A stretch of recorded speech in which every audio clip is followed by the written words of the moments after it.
Me falaram que na Covid-19 você tem muita vertigem nos pacientes, tá? E você dosa aldosterona no sangue, está normal, né? Só que se você dosar aldosterona livre, né, na saliva desse paciente, você vai perceber que, apesar de normal no sangue, ela está baixa na saliva.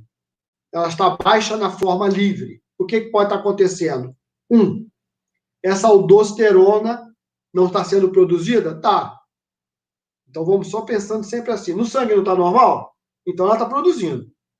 Mas o que está fazendo com que ela não libere? A própria condição hepática do teu paciente. O fígado está ruim, acidificado, segurando a aldosterona ali. Então a livre que está ali para atuar, não atua.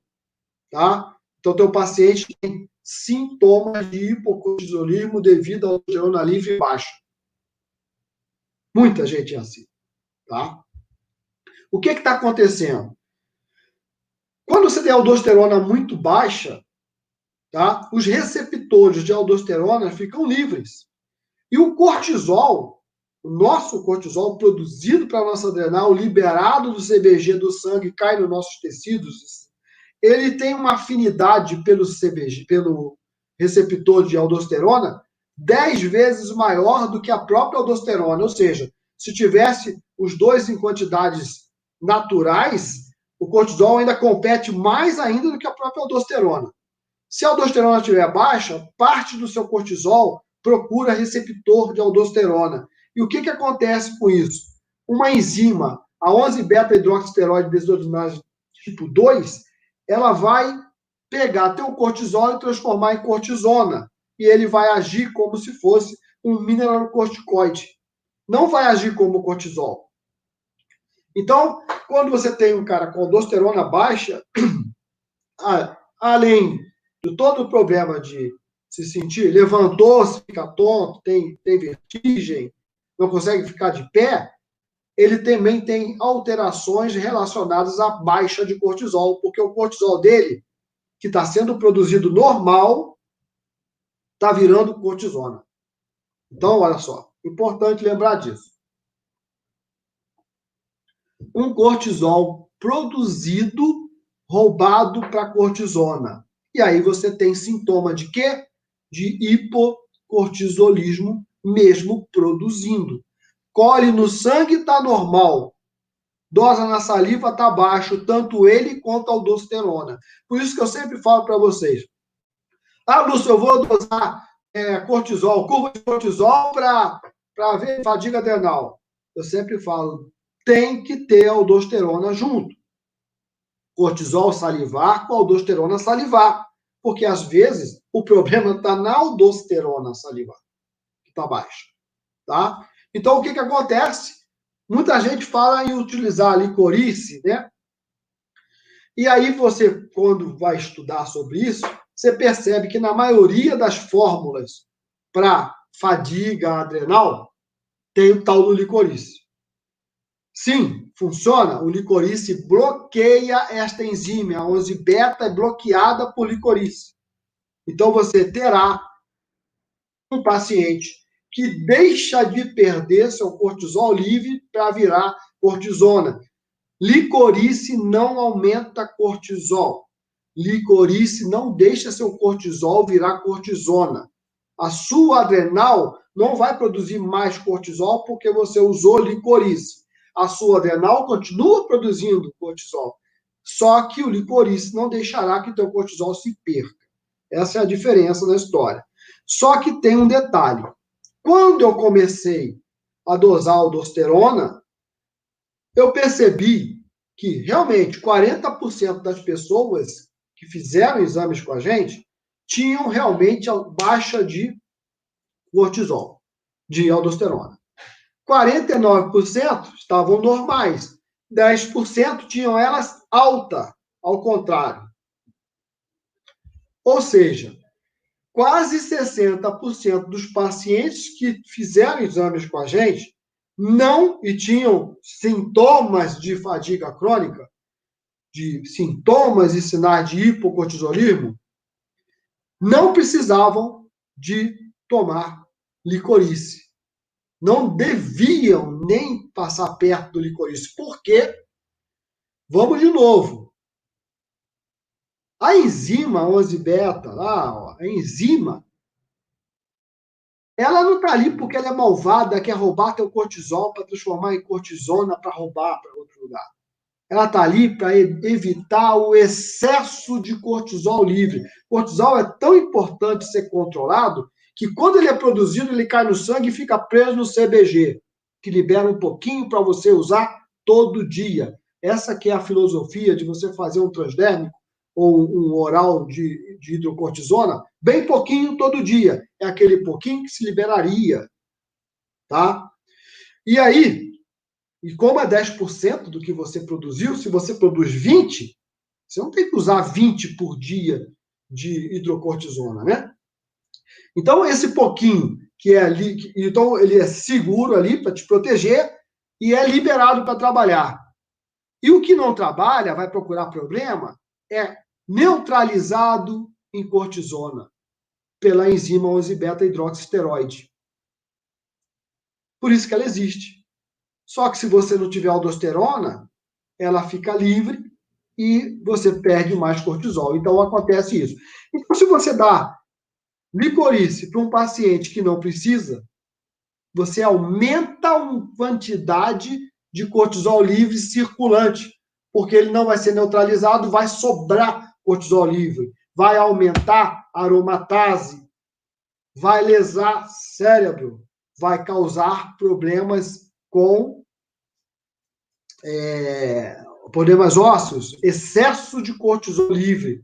Mas no sangue está normal. Vai estar normal, mas ele está jogando para trabalhar e você ainda está usando um produto que evita que ele se transforme em cortisona, que também é uma forma de acumular cortisol, porque ele vira cortisona e, se necessário, ele volta em cortisol.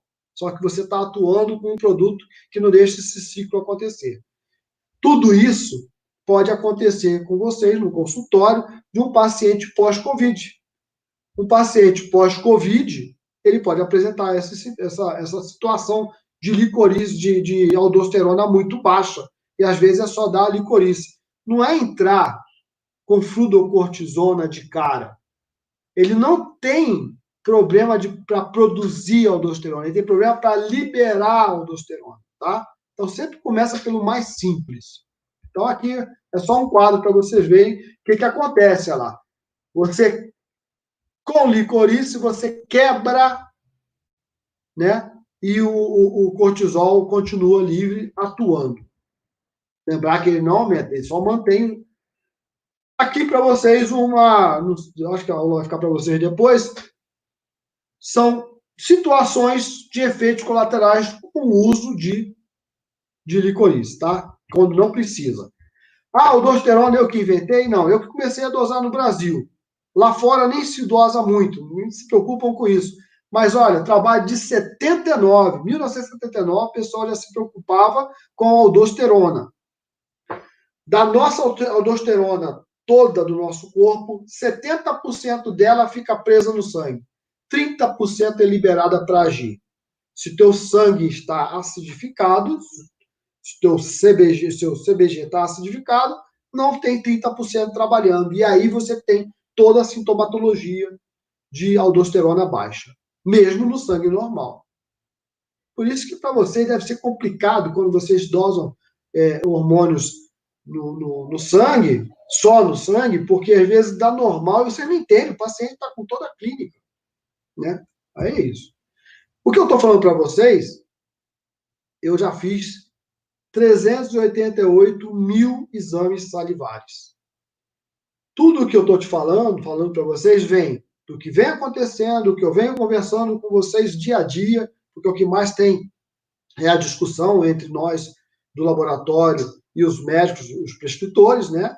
Então, a gente conversa muito sobre isso e a nossa população trabalhada, como vocês estão vendo aqui, é bem variada. Então, a gente tem um banco de informação que está sendo compilado e vamos ter muito mais informação para frente. E tudo com base em questionários que eles preenchem, tá?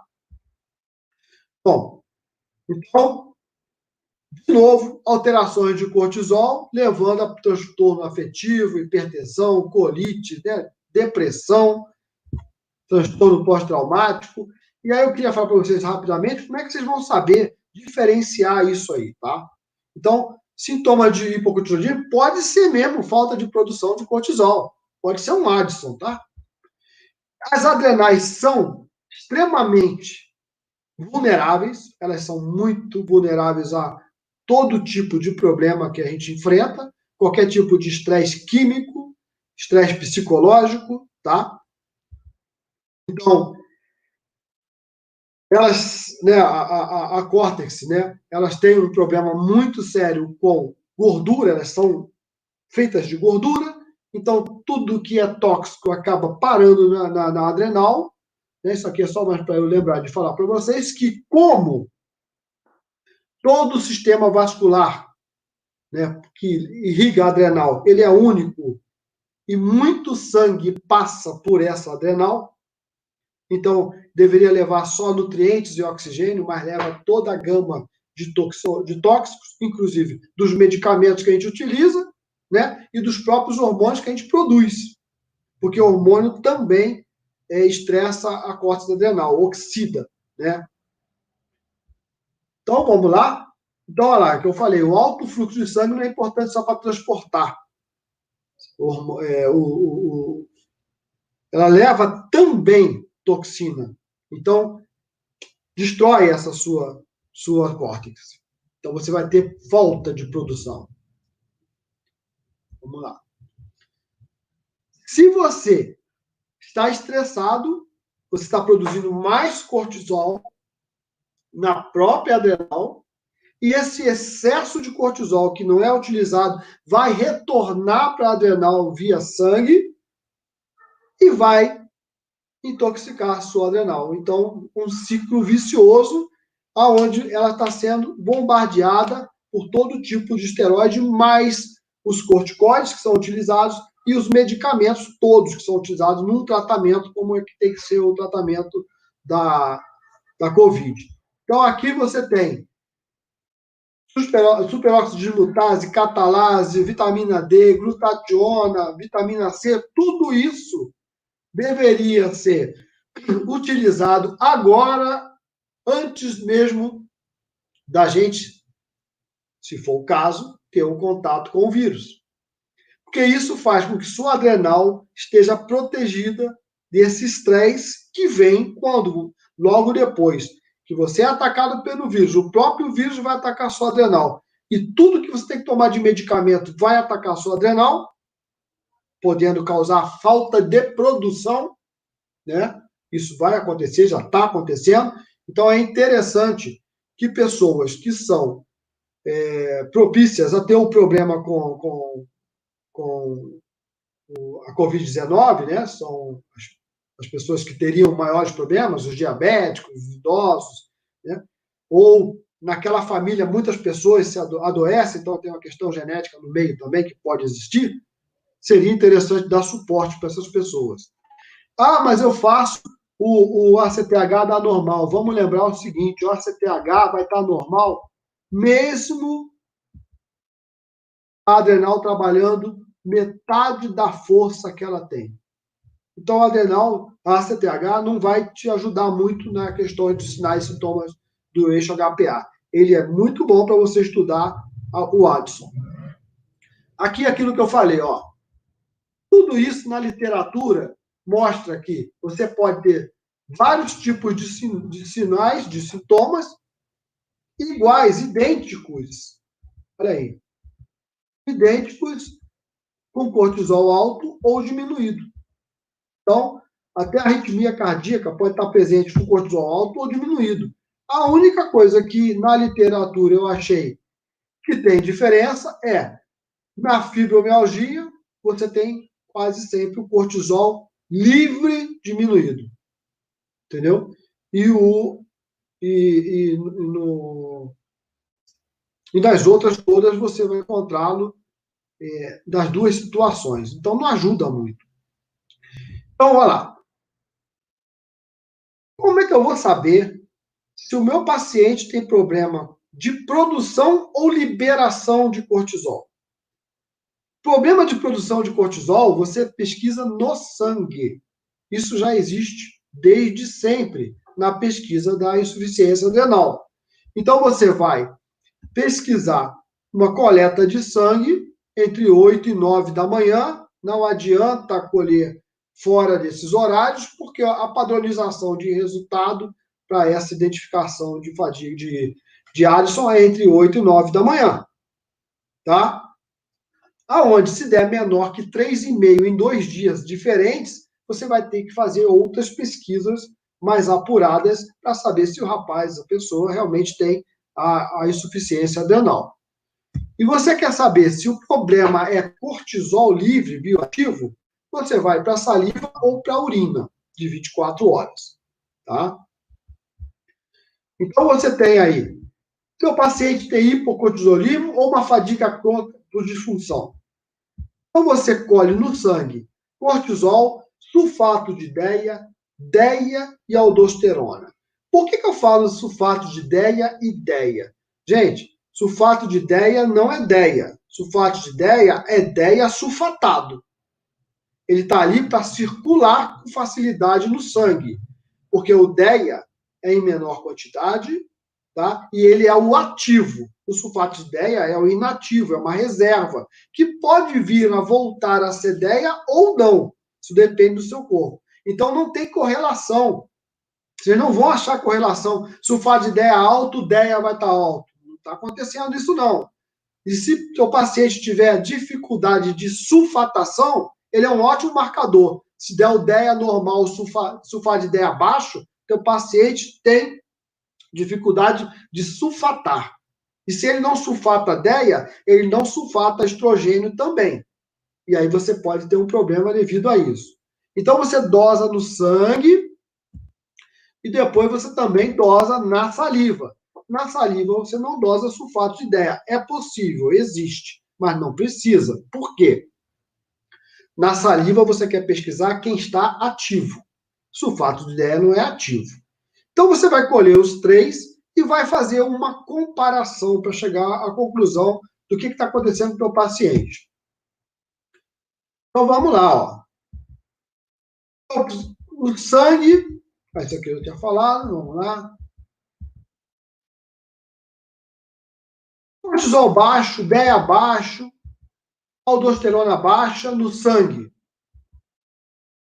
Na saliva, tudo baixo. Se estiver baixo no sangue, abaixo de 3,5, você vai imaginar que pode ser uma insuficiência adrenal. Então, tem que ter diagnóstico diferencial. Você é endócrino? Não é? Manda para o endócrino. Por quê? O tratamento para insuficiência adrenal é um tratamento muito grosseiro, muito forte. É bom para o especialista. E melhor ainda, se ele fizer todos os testes funcionais e não é Addison, ele vai te devolver. E aí você vai poder trabalhar como se fosse uma fadiga crônica, né? Vamos lá.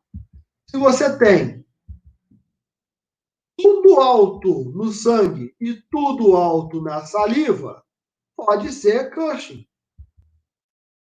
O que você faz? Encaminha para o endócrino. Deixa ele tirar essa dúvida. Fatalmente, esse paciente vai voltar para você e você vai poder trabalhar. O problema é que se ele for Cushing e você for trabalhar outras questões nele, pode ser que você deixe de tratar um paciente que está precisando resolver um problema de imediato, tá? Então, diagnóstico diferencial. Mas vamos lá agora na nossa realidade. Cortisol normal, DEA normal, aldosterona normal no sangue. E você vai na saliva, tudo baixo. O que pode estar acontecendo? Esse paciente tem sintoma de hipocortisolismo, mas quando você vai no sangue, está tudo normal. Aí vem aquelas coisas de quartil, o exame está errado. O exame não está errado. Aquele paciente tem hormônio, ele produziu. É subclínico, porque não vê. Não, você não está vendo porque você está olhando para o lugar errado. Você tem que olhar para o salivar dele. E lá no salivar você vê que está baixo. Então, ele tem hormônio, mas não consegue liberar para utilizar. Então, você vai ter que pesquisar o que está causando isso aí. Que é aquilo que eu falo. Vamos melhorar a tireoide? Vamos melhorar o fígado? São as duas principais causas de apreensão de hormônio nos carreadores. E aí você vai começar a melhorar teu paciente. Teu paciente que vem da COVID, ele terá problema de tireoide e problema hepático. Então, os hormônios que ele tem, que ele às vezes está produzindo normal, não estão sendo liberados. E ele chega até você como se fosse hipocortisolismo. Você vai dar mais hidrocortisona? Pode ser que no primeiro momento você precise, mas não uma dose para quem tem Addison. Talvez uma dose baixa, controlando, porque você tem ferramenta, porque em algum momento você vai poder liberá-lo dessa dose. Bom, pode acontecer também de você ter tudo normal, mas na saliva tudo alto. Isso também acontece. Principalmente em pacientes com resistência insulínica. Pacientes que tiveram os hepatócitos agredidos e não conseguem produzir carreadores. Eles continuam produzindo hormônio, o hormônio cai no sangue, o carreador cai no sistema. E aí, aquele paciente que tem hormônio cortisol normal, mas você olha para ele, ele parece que está com cortisol alto. Queda de cabelo, pele ruim, osteoporose. Aí você dosa, está alto na saliva. Então, essa é a explicação, principalmente nesses casos que você não consegue encontrar correlação entre sangue e saliva. Correlação entre sangue e saliva você vai encontrar só quando o paciente está saudável. Paciente com qualquer alteração metabólica, principalmente, isso aí vai te mostrar claramente que existe algo que tem que ser mexido. Agora, você pode encontrar tudo baixo, né, no sangue, e tudo alto na saliva. Isso pode ser uma alteração, inclusive genética. Tem pessoas que têm CBG quase que nulo, dosa no sangue, vocês estão cansados de ver. Vou falar aqui, vocês vão lembrar. Cortisol de meio, 1, 2, você olha para o sujeito, ele não tem cara de cortisol de meio, 1, 2. Está errado o exame, repete da mesma coisa. Esse sujeito não tem transcortina, não tem CBG. Então você não consegue ver no sangue o cortisol que ele tem. Fica alto na saliva porque está em excesso livre. Mas no contexto geral, no corpo dele, ele tem cortisol nas quantidades esperadas. Só que você não consegue chegar no sangue. Tá? Então aqui você tem um exemplo, que eu vou passar, de problemas de ritmo de cortisol.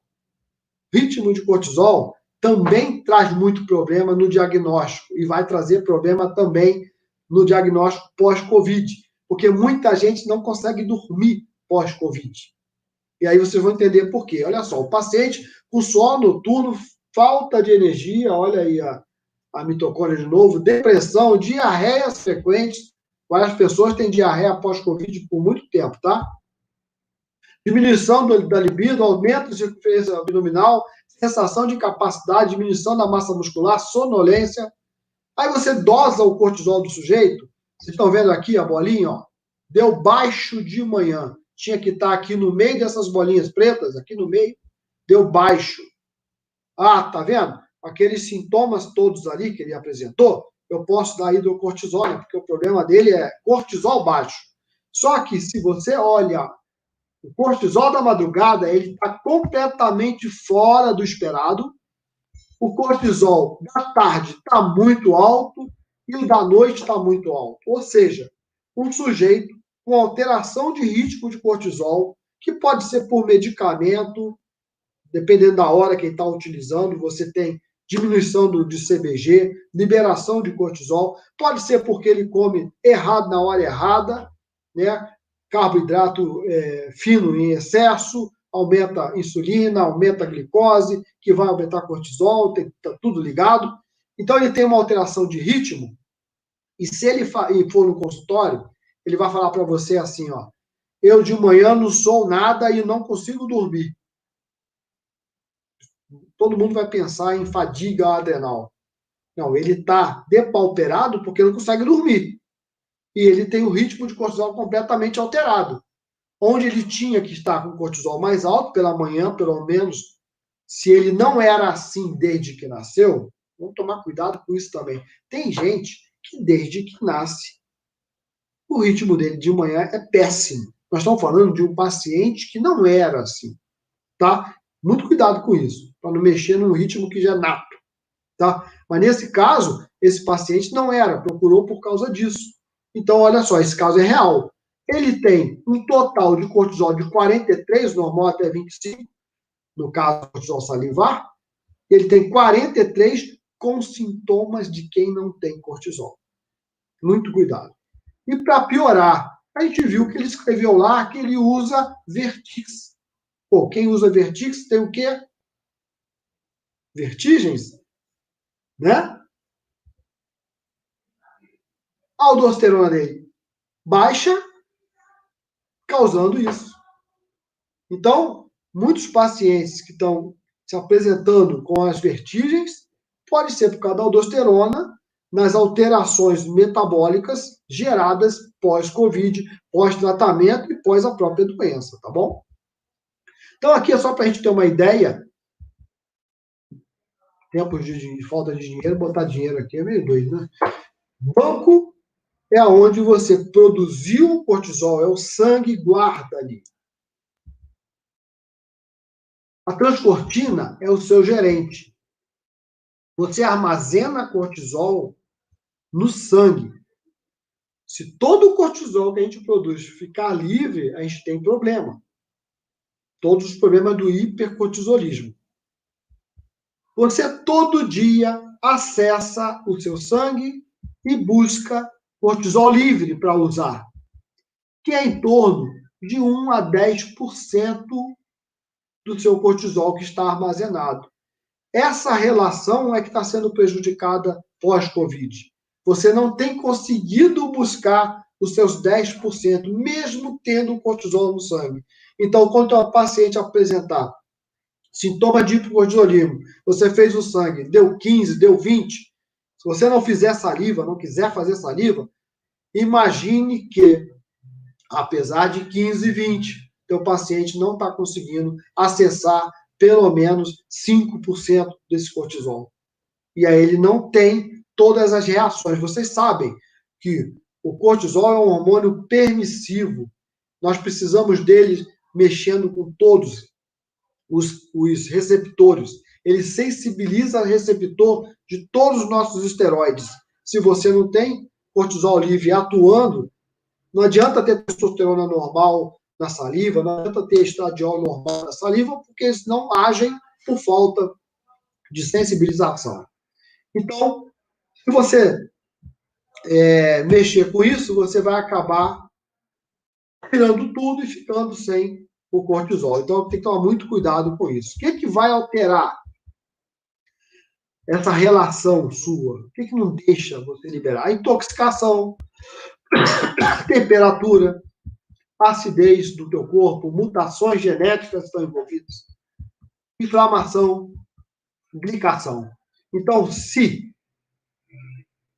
o seu carreador não está saudável, e ele só vai ficar saudável se ele estiver numa matriz saudável. Se a matriz extracelular é doente, seu carreador vai trabalhar mal, a afinidade vai ser muito ruim. Então, aqui a gente falou que o resultado de cortisol não ajuda muito, de sangue, né? A suplementação na fadiga crônica é meio complicada, porque a tendência é dar tudo pro cara. E aí você lê, Lan é um cara que estuda muito fadiga adrenal. Lá chama fadiga adrenal. Então, ele mostra o seguinte, que na disfunção do eixo, a capacidade do corpo de processar, né, os nutrientes que você oferece fica comprometida. Então, ele não consegue depurar aquilo tudo. Você oferece coisa demais para um corpo que não está dando conta, principalmente porque a mitocôndria não está dando conta. Então, quanto mais avançada essa disfunção, menos o corpo é capaz de degradar isso aí. Então, tem que dar um tempo melhorando a condição metabólica, e aí sim, esse tempo é curto, né, gente? Você não vai esperar muito tempo, mas se você está com tudo ao mesmo tempo, você pode prejudicar. Então, o que seria muito bom,